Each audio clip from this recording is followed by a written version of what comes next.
আসে উনি, না আসার কারণও বলে, আবার ফোন ঠিকই বিজি। আমাকে কল দিতে পারে নাই তো, নাম্বার ঠিকই বিজি। কন্টিনিউয়াসলি তোমার ফোন বিজি, এত কথা কার সাথে বলো? তোমার ফোনও তো বিজি, তুমি কার সাথে কথা বলো?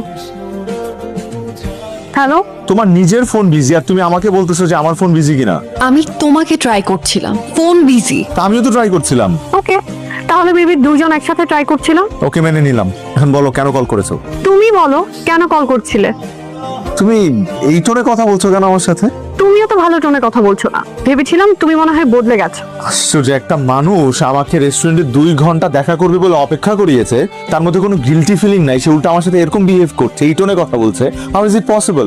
আমি যাইনি, আমি রাইট টাইমে গিয়েছি। 3 ঘন্টা তোমার জন্য ওয়েট করে চলেও এসেছি, ইভেন ফোনও বন্ধ ছিল। আরে বাবা, আমি ঘুমাচ্ছিলাম। তুমি গিয়েছিলে, তাহলে কি আমি মিথ্যা কথা বলছি? সেটাই তো মনে হচ্ছে। তুমি না যাও, তুমি ওই রেস্টুরেন্টে যাও, গিয়ে খোঁজ নাও রাত 9টা থেকে রাত 11টা পর্যন্ত অপেক্ষা করেছি কি না। ওয়েট, রাত 9টা মানে? রাত 9টা? তুমি তো আমাকে বলেছিলে 9টার দিকে যেতে। সাব্বির, আমি সকাল 9টায় যেতে বলেছি, রাত 9টায় কেন যেতে বলবো? রাত 9টায় আমি গিয়েছি কারণ রাত 9টা আমার জন্য নর্মাল টাইম। আর সকাল 9টা আমার জন্য নর্মাল টাইম। ও মাই গড, তার মানে তুমি সকাল 9টায় গিয়েছিলে আর আমি রাত 9টায় গিয়েছিলাম। সেটাই তো মনে হচ্ছে মিস্টার পিএম। আমাদের কি দেখা হবে না নাকি? মানে আমরা দেখা করবো কবে?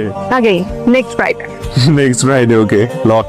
কিন্তু এবার স্পেসিফিকলি বলে দিতে হবে যে এম না পিএম? কই সকাল 9টা আর কই রাত 9টা?